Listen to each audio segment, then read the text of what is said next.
안녕하십니까, 장 대표입니다. 자, 소개드릴 코인은 리플코인입니다. 자, 리플코인 오늘 날짜 나왔던 뉴스 보시면 비트코인 급락장에 리플 0.5달러도 위태위태하다. 가격은 왜 떨어지는 것일까? 자, 제가 새벽에 영상 하나 올려드렸는데 그 영상 보셨으면 아시겠지만 어제 날짜 미국 증시 또한 하방 압박을 가져왔고 코인 시장 또한 같은 하방 압박을 가져왔다. 그 이유는 뭡니까? 미국의 경기 침체 우려가 발생이 되었다. 자, 이거 많이 들어보셨죠? 지난번 엄청난 급락장에도 이 부분이 나오면서 시장을 크게 압박했던 모습이었습니다.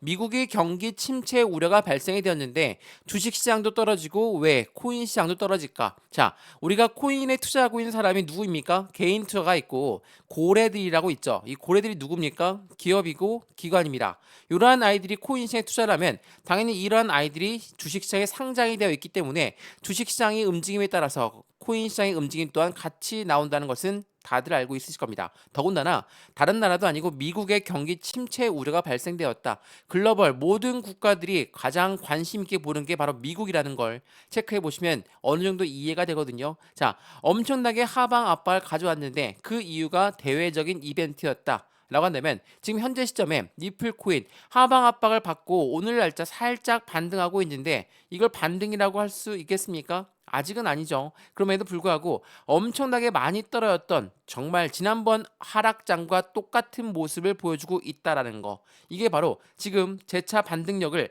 빠르게 가져올 가능성이 높다라는 거. 지금 반등이 아닙니다. 지금은 잠깐 브레이크만 걸었다. 이 이후에 반등력은 어떠한 부분으로 나올 것인가? 우린 거기에 포커스를 맞춰야 되겠습니다. 자, 리플 코인이 갖고 있는 상승에 대한 모멘텀은 다들 잘 알고 있으시죠? 뭐 간단하게 얘기해서 첫 번째로 CBDC란 디지털 화폐의 중추적인 역할을 하고 있는 게 리플이다. 두 번째 뭐가 있습니까? 스테이블 코인 막 계속 발행하고 있죠. 연말까지 미국의 스테이블 코인을 발행하겠다. 또한 IPO도 있고 ETF도 있습니다. 자, 이러한 부분들이 이 리플이 갖고 있는 상승에 대한 모멘텀이라고 하는데 이 모멘텀들이 하나라도 제대로 발휘가 되면서 반등력이 나왔습니까? 아니죠. 지금은 단순 SEC와 리플이 법원에서 어떠한 결과가 나왔다. 그래서 이제는 더 이상 SEC가 항소를 안 할 것이다. 그러한 부분들에 대한 기대 가치가 높이 올라간 것뿐이지 아직 상승에 대한 모멘텀이 안 나왔다. 라고 한다면 지금 시점에 매도할 시점이 아니라 지금은 추세를 보면서 매매 대응 전략을 가져가는 게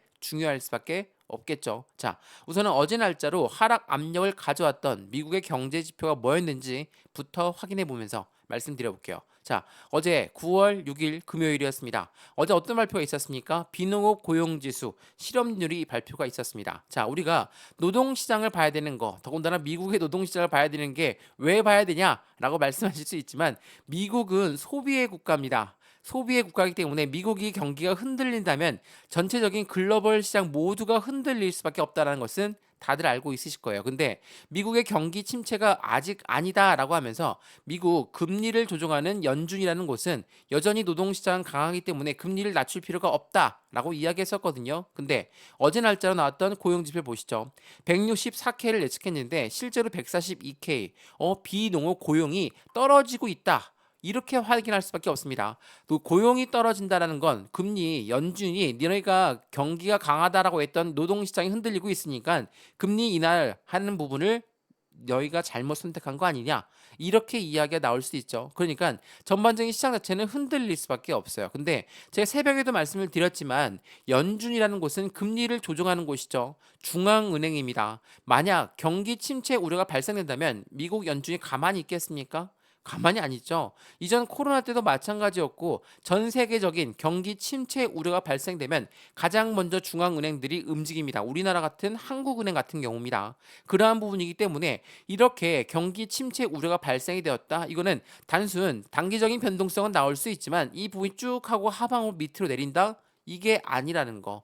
어제 날짜 미국 증시도 그래요. 자, 어제 미국 증시 어떻게 끝났습니까? 엄청난 하방 압력 받았죠. 다우가 1.01, 나스닥이 2.55, S&P 500이 1.73% 모두 하방 압력을 받고 끝났습니다. 당연히 미국 주식 시장과 코인 시장은 같이 연동되어 있다. 커플링화 되어 있다라고 말씀을 드렸죠. 그러니까 비트코인 또한 하방 압력을 받았고 비트코인 떨어지니까 다른 메이저 코인들 대부분이 다 하락 압력을 같이 받았다라는 거.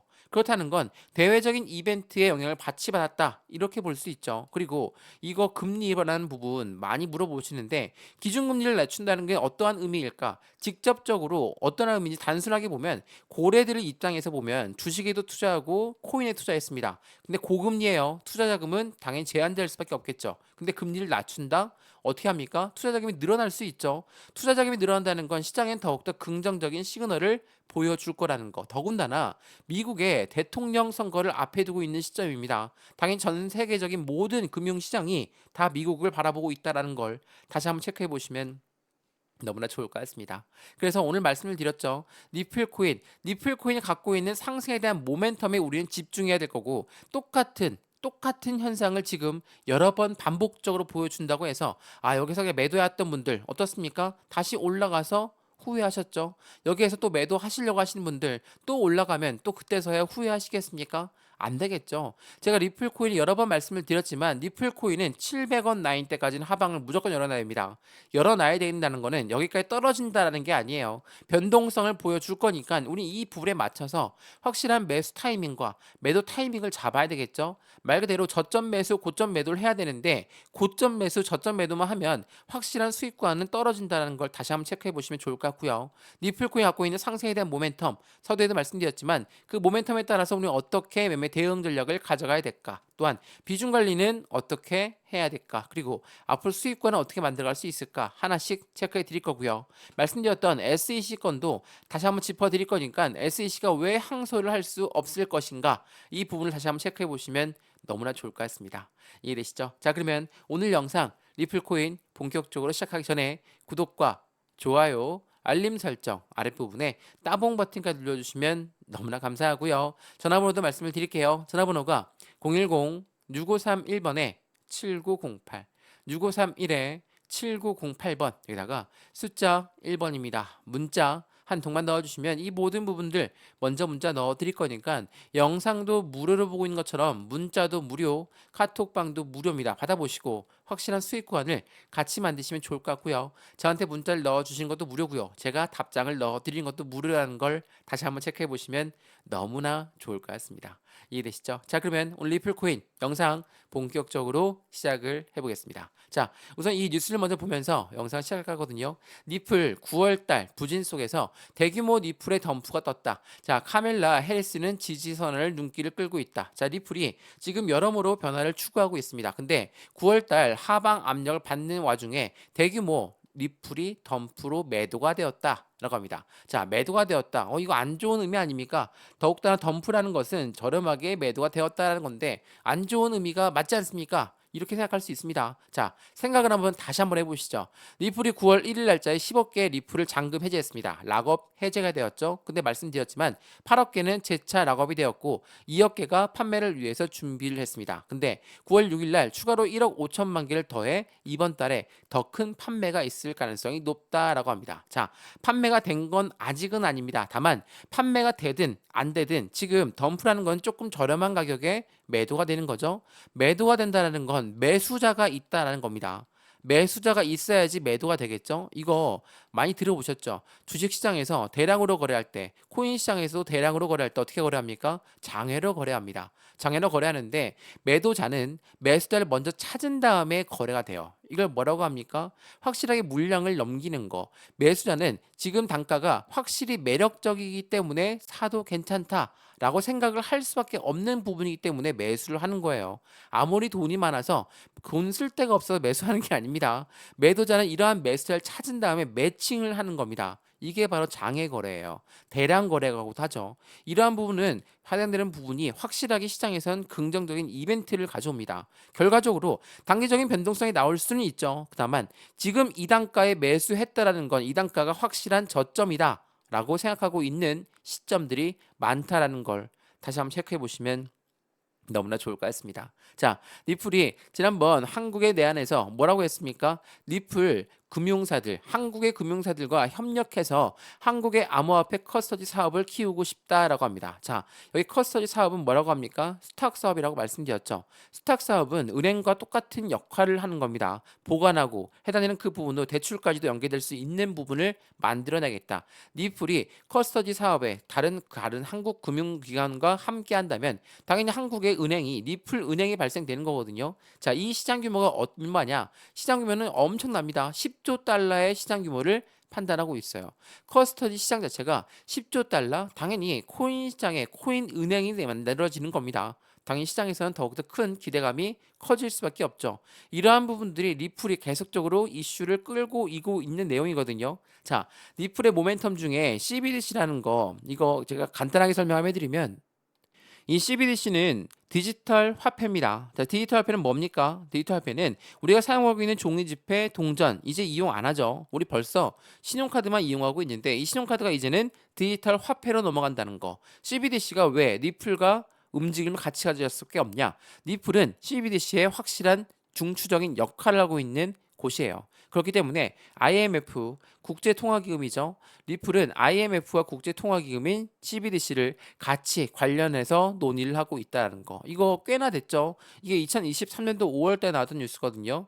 자, 이러한 부분들이 시장에선 당연히 리플 코인이 갖고 있는 상승에 대한 모멘텀에 먼저 초점을 맞출 수밖에 없게끔 되어 있습니다. 근데 최근 들어서 대외적인 이벤트, 미국의 경기 침체 우려, 독일 정부의 매도 물량, 마운트 곡스의 매도 물량이 나올 것이다. 이러한 부분들이 시장을 압박하고는 있지만 이 부분은 결과적으로 대외적인 이벤트에 불과한 거지 리플 코인이 갖고 있는 상승에 대한 모멘텀은 아니라는 거. 그러면 여기에서 SEC 건도 확인 한번 해봐야 되겠죠. 자, 우선 차트를 먼저 보면서 SEC 건이 리플한테 얼마나 악영향을 줬는지 체크 한번 해보시죠. 자, 이게 지금 며칠 전, 그러니까 2022년부터 2023년도, 2024년도 지금까지 주봉이거든요. 이 1000원 라인을 못 뚫고 내려왔던 시점입니다. 자, 여기 1000원을 뚫다 내려왔죠. 내려왔죠. 자, 이 세 가지는 공통점이 있어요. 자, 리플 코인이 갖고 있는 상승에 대한 모멘텀은 있지만 왜 찍고 내려왔습니까? SEC와 결론이 안 났기 때문에. 자, SEC는 미국의 증권위원회입니다. 증권위원회가 리플, 너희는 증권이니까 우리 증권법을 따라야 돼. 이렇게 하면서 소송을 건 지 4년이 넘었어요. 자, 이러한 기간 동안 1000원을 못 뚫고 계속적으로 이 자리를 만들었던 건 리플입니까? SEC입니까? 당연히 SEC죠. 이러한 부분들이 있다 보니까 리플을 투자하고 있는 사람들은 SEC도 싫고 리플도 싫다. 이렇게 말씀들을 많이 하시거든요. 왜? 당연히 이해가 되죠. 4년 내내 이 자리였습니다. 그렇다면 비트코인과 어깨를 나란히 했던 이더리움과 어깨를 나란히 했던 리플이었는데 지금 이들과 비교해서 굉장히 초라한 단가를 보여주고 있어요. 당연히 지칠만도 하고 욕 나올 만합니다. 그래서 말씀 여러 번 드렸죠. 근데 지금 이 SEC 건이 해소가 되었습니다. 미국 법원에선 결정됐어요. 그러면 다시 찍고 올라가야 되는데 왜 내려왔습니까? 말씀드렸죠. 대외적인 이벤트. 이러한 대외적인 이벤트는 리플을 잡고 있는 발목이 아닙니다. 전체 금융시장을 흔들 수 있는 이벤트지 리플만 발목을 잡고 있다는 게 아니라는 거. 그러면 생각을 달리 해야 되겠죠. 제가 이거를 말씀을 드리는 건 SEC 건이 이제 해소가 되었으니까 물론 SEC가 10월 달까지 항소를 또 할 수 있지 않냐? 이렇게 말씀할 수 있죠. 항소 근데 안 할 가능성이 더욱더 높아요. 제가 이거 말씀을 드릴 건데 11월 미국 대통령 선거도 남아 있고 지금 CFTC라는 미국의 상품선물위원회 미국의 또 다른 기관입니다. 이 아이들은 SEC랑 정반대의 이야기를 했어요. SEC는 80%는 모두 증권이야 라고 했는데 이 CFTC 상품위원회는 뭐라고 합니까? 80%는 증권이 아니야 라고 이야기했어요. 이 미국의 기관들이 주장에 틀려진다는 건 SEC가 그만큼 힘이 많이 약해졌다 라고 우리는 판단할 수 있다라는 거. 그러면 지금 SEC의 힘도 약해졌고 항소도 안 한다. 그러면 지금 이 단가를 뚫고 올라간다면 슈팅 구간은 더욱더 커지겠구나 라고 판단될 수 있죠. 자, 그러면 지금부터 SEC 건이 왜 항소를 안 할 가능성이 높을까? 그걸 한번 들어보시죠. 자, 우선 이 모든 부분 먼저 문자 넣어드린다는 걸 말씀드렸죠. 상담 전화번호 다시 한번 말씀드릴게요. 전화번호가 010-6531번에 7908 6531에 7908번에다가 숫자 1번입니다. 문자 한 통만 넣어주시면 이 모든 부분 먼저 문자 넣어드릴 거니까 영상도 무료예요. 그러니까 저한테 문자 넣어주신 것도 무료고 제가 답장 넣어드리는 것도 무료니까 먼저 문자를 받아보시고 카톡방 주소 들어와서 실시간 대응 전략을 같이 받아보시면 너무나 좋을 것 같습니다. 이해되시죠? 자, 그러면 SEC 건 이제부터 확인 한번 해보시죠. 자, SEC 어떠한 겁니까? SEC는 증권위원회다라고 말씀드렸죠. 근데 최근에 이러한 부분이 나왔습니다. 9월 5일 날짜로 미국의 변호사 니플 과징금 유예를 요청했고 니플 가격에는 영향이 없다라고 합니다. 이게 무슨 말이냐면 니플 우리가 과징금 부과된 거 알고 있다. 그래서 SEC는 납부할 건데 이거 연기해줘. 9월 7일이 아니라 10월 7일로 연기해줘. 이건 무엇을 말합니까? SEC가 항소를 할 수 있는 마지막 시점까지 그걸 유예하겠다. 항소를 하게 되면 바로 해당되는 부분은 다시 단가를 주지 않는 거니까. 더군다나 그 금액 또한 묶일 수가 있는 거기 때문에 리플은 굉장히 현명한 판단을 했다라는 거죠. 지금 10월 7일까지 결정이 아직 안 난 상태에서 유예 과징금을 낼 필요가 빠르게 낼 필요가 없다라는 거. 이거는 우리가 리플에 투자하고 있는 입장에서도 굉장히 좋은 이미지라는 걸 체크해 보시면 좋을 것 같고요. 자, 우선은 이거 한번 보시죠. SEC 뭐라고 합니까? 리플 소송 항소 결정은 쉽지가 않다. 당연히 쉽지가 않을 수밖에 없죠. 9월까지 보류 가능성이 높다. 10월까지도 보류할 가능성이 높습니다. 자, 왜 SEC는 그럴까요? SEC는 미국의 증권위원회다라고 말씀드렸죠. 근데 요 아이 위원장이 게리 겐슬러입니다. 게리 겐슬러인데 조 바이든 현직 대통령이 임명한 사람이에요. 자, 이건 어떤 걸 의미합니까? 바이든 대통령은 사퇴했습니다. 이제 인지 능력이 떨어졌다. 그래서 해리스 부통령한테 바톤을 넘기겠다라고 이야기했죠. 그렇다는 건 게리 겐슬러 입장에선 믿는 도끼가 없습니다. 그러면 당연히 해당되는 부분은 굉장히 힘들어질 수밖에 없어요. 그리고 만약 소송을 한다라고 하면 재정적 지원은 누구한테 받습니까? 다시 미국의 기관이니까 미국한테 받아야 되겠죠? 그러한 부분들에 대해서 타겟팅 될 수밖에 없겠죠. 왜? 11월 달에 뭐가 있다고 했습니까? 미국의 대통령 선거. 자, 이건 보시죠. 자, 해리스는 미국의 부통령입니다. 해리스 또한 민주당 또한 노선을 바꿨다. SEC는 가상자산 10개의 증권성 입증을 포기했다. 자, 이건 무엇을 말합니까? 이제 SEC는 손을 털고 있는 부분을 보여주고 있죠. 민주당 또한 SEC를 버리는 패라고 보여주고 있습니다. 왜? 노선을 바꿨어요. 11월 대통령 선거를 계속 말씀드리고 있는 이유는 우리나라 대통령 선거도 마찬가지지만 미국의 대통령 선거는 더욱더 중요할 수밖에 없습니다. 정책 방향성 하나에 따라서 전체 글로벌 시장이 다 움직일 거거든요. 그러면 민주당 당연히 찾고 싶죠. 공화당 어떻게 할까요? 자, 공화당은 트럼프입니다. 트럼프는 뭐라고 합니까? 가상자산 시장의 대통령이 될 거다. 이렇게 이야기하고 있으니 민주당도 따라서 움직일 수밖에 없죠. 노선을 바꿀 수밖에 없어요. 그러면 SEC는 힘이 더 빠질 수밖에 없다라는 거. 다시 한번 그 부분을 체크하시면 좋을 것 같고요. 실질적으로 증권성 입증을 포기했다는 건 SEC의 제 기능을 지금 이제는 제한적일 수밖에 없다라는 걸 보여주고 있다라는 거. 당연히 이 부분을 체크해 주시면 너무나 좋겠죠. 자, 어때요? 니플 코인. 당연히 지금까지 들어보시면 SEC는 이제 힘이 빠질 수밖에 없겠구나. 그러면 이 다시 한번 1,000원 라인을 돌파했을 때 다시 한번 니플은 어떻게 알겠습니까? 새로운 시세가 나오는 시점이에요. 새로운 변곡점이 나오는 시점입니다. 근데 이 1,000원을 빨리 올라가서 뚫고 올라가자. 왜 못 올라가고 다시 맞고 떨어지고 왜 이런 부분을 반복적으로 보여주고 있는 거냐? 이렇게 많이들 말씀하시더라고요. 자, 우리가 니플 우리 개인만 투자합니까? 아니죠. 개인만 투자하지 않습니다. 리플은 엄청난 많은 고래들의 자금이 들어가 있어요. 말씀드렸던 에스크로 물량도 마찬가지입니다. 8억 개의 리플 매도할 겁니다. 매도할 건데 누구한테 매도합니까? 8억 개의 리플 누가 살까요? 개인이 살까요? 개인이 못 사요. 이거는 고래들한테 파는 겁니다. 고래들한테 파는데 고래가 누구라고 했죠? 기업이고 기관이에요. 자, 이러한 아이들이 매수를 하려고 해요. 블록딜을 하려고 합니다. 이게 블록딜이라고 하죠. 자, 블록딜을 하려고 하는데 어떻게 하겠습니까? 당연히 덕가 확실한 저점 라인을 잡아놔야 되겠죠. 그러면 이 고래가 저점을 만들려면 어떻게 하겠습니까? 올라가는 것도 다시 떨궈 내려놔야 되겠죠. 지금 이 1,000원대를 계속 맞고 떨어졌던 걸 기억하신다면 기억나실 거예요. 왜 이런 모습을 반복적으로 보여줍니까? 이렇게 내려오면 내려올수록 고래들은 저점에 매수를 한다. 자, 여기서 중요한 부분이 하나가 있는데 우리가 매집과 매수, 이 매집은 뭡니까? 매집이라는 거는 고래들이 매수하는 거, 고래들이 비중을 추가하는 걸 말하죠. 물론 고래들이 그냥 일반 매수할 수도 있습니다. 자, 어떤 차이점이 있냐? 일반 매수는 시장가로 매수해도 매수는 매수해요. 매집이란 건 뭡니까? 올라가던 걸 저점에 다시 내려놓고 저점에 매수하는 것을 매집이라고 한다는 거. 고래가 누가 합니까? 고래가 누구의 물량을 받아서? 개인들의 물량을 받아서. 자, 근데 어떻게 비중을 이렇게 늘릴까요? 자, 이들은 자전거래를 돌린다고 했죠.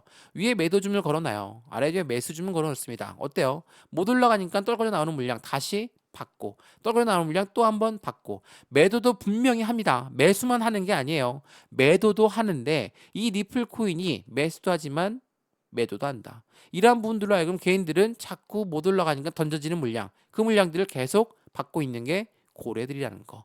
이걸 다시 한번 천천히 생각해 보시면 이해가 빠르실 거예요. 이해되시죠? 이게 굉장히 중요한 부분입니다. 그렇기 때문에 맞고 떨어지고 맞고 떨어지고 맞고 떨어지고, 다만 이번에 천을 돌파하는 건 의미가 틀리다는 거. 이 부분을 다시 한번 체크해 보시면 너무나 좋을 것 같고요. 이 모든 부분들 다시 한번 거듭 말씀드립니다. 제가 문자 먼저 넣어 드릴 거니까 상단 전화번호 다시 한번 말씀드릴게요. 전화번호가 010-6531번에 7908, 6531에 7908번에다가 숫자 1번입니다. 문자 한 통만 넣어주시면 되는 거니까 체크해 보시고 확실한 수익 구간을 같이 해보시면 좋을 것 같고요. 저한테 문자 넣어주신 것도 무료, 제가 답장 넣어드린 것도 무료라는 거 확인하시면 더욱더 좋겠습니다. 이해되시죠? 자, 그러면 리플코인 제가 모멘텀 이야기 조금 더 하면서 오늘 영상을 마감할까 하거든요. 자, 영상이 좀 길지만 끝까지 보시고 나서 판단해 보셔도 좋을 것 같습니다. 자, 이거 한번 보시면 어떤 내용입니까? 자, 리플은 증권이 아니다. 이제 법원의 판결로 반전을 가져오고 있고, 스테이블 코인, IPO, ETF 이 계획에 껑충 뛰어올랐다. 이거 제가 여러 번 소개해 드렸거든요. 스테이블 코인은 뭡니까? 달러와의 연동 관계가 있기 때문에 달러의 움직임에 따라서 스테이블 코인도 움직인다. 이거 굉장히 안정적인 코인이구나. 미국 연준 의장도 이 부분에 인정했던 사람입니다. 당연히 스테이블 코인을 연말까지 발행한답니다. 24년까지 연말까지 이 리플이 스테이블 코인을 발행한다. 긍정적일 수밖에 없겠죠. 그리고 이 IPO는 뭡니까? IPO는 주식시장의 상장을 말합니다. 여기 ETF는 뭐죠? 펀드의 상장을 말합니다. 자, 둘 다 누구의 자금이 들어옵니까? 개인들의 자금만 들어옵니까? 그렇지가 않죠. 엄청난 고래들의 자금이, 유동성 자금이 추가적으로 들어올 수밖에 없다. 근데 중요한 거는 이 IPO도 그렇고 ETF도 그렇고 SEC가 승인을 해줘야 되는 거 아닙니까? 네. SEC가 승인을 해줘야 됩니다. 근데 SEC랑 리플이랑 사이가 안 좋은데 과연 이걸 승인을 해줄 것인가? 안 해줄 것 같습니다. 안 해줄 가능성이 높아요, 지금은. 근데 지금 말씀드렸죠. 24년도에는 스테이블 코인, 25년도는 누가 대통령이 되더라도 해당되는 SEC 위원장은 사임할 가능성이 높다. 이거는 당연하게도 이 부분의 모멘텀이 다시 한번 움직일 가능성이 매우 높아졌다라는 걸 말합니다. 어때요? 지금 리플 코인의 움직임 자체는 당연히 어려운 흐름을 이어가고 있습니다. 힘들 수밖에 없죠. 어제 700원 라인 때도 이탈하려고 했고 이탈을 했으니 당연히 힘이 빠지죠. 힘이 빠지는데 지금 이 시점을 어떻게 한 공략을 가져가야 될까? 이게 굉장히 중요할 수밖에 없어요. 리플을 투자하는 사람 입장에서 장기간으로 투자하고 있는 분들 많으시거든요. 저 또한 리플에 투자하고 있는 사람으로서 빨리 올라가서 빨리 수익 보고 나오면 좋죠. 근데 그 부분이 대외적인 이벤트가 큰 게 하나 남아 있습니다. 금리를 바꾼다는 거. 이번에 코로나 이후에 인플레이션 이후에 최초로 금리를 인하하는 겁니다. 피봇이에요. 정책 방향성을 바꾸는 건데 그냥 쉽게 내리고 올라가겠습니까? 그렇지가 않아요. 시장에서 계속적으로 간을 보면서 내릴까 안 내릴까, 이렇게 내리면 저렇게 올리면 이러한 움직임을 모두 계산하고 있다는 거. 이 부분을 체크하면서 우리 또한 매수와 매도의 관점을 다시 한 번 더 안정적으로 과제하면서 비중 관리는 어떻게 해야 될 것인가, 수익 구간은 어떻게 만들어 갈 것인가, 하나씩 하나씩 체크하면서 안정적인 투자를 함께 만들어 가시면 너무나 좋을 것 같습니다. 이해되시죠? 자, 리플코인 영상 여기까지입니다. 영상 유익하였으면 구독과 좋아요, 알림 설정 아랫부분에 따봉 버튼을 눌러주시면 너무나 감사하고요. 전화번호도 말씀을 드릴게요. 전화번호가 010-6531번에 7908, 6531에 7908번에다가 숫자 1번입니다. 문자 한 통만 넣어주시면 이 모든 부분 먼저 문자 넣어드릴 거니까 영상도 무료로 보고 있는 거 저한테 문자 넣어주신 것도 무료고요. 제가 답장 넣어드린 것도 무료거든요. 문자를 먼저 받아보시는 걸 추천드리고요. 문자 받아봤는데 문자로만 대응 못하겠다, 카톡방 들어와서 실시간 매매 대응 함께해서 안정적인 투자를 함께 만들어 가시면 더욱더 좋을 것 같습니다. 이해되시죠? 자, 오늘 리플코인 영상 여기까지입니다. 언제나 성공적인 투자 정말 진심으로 기원합니다. 감사합니다.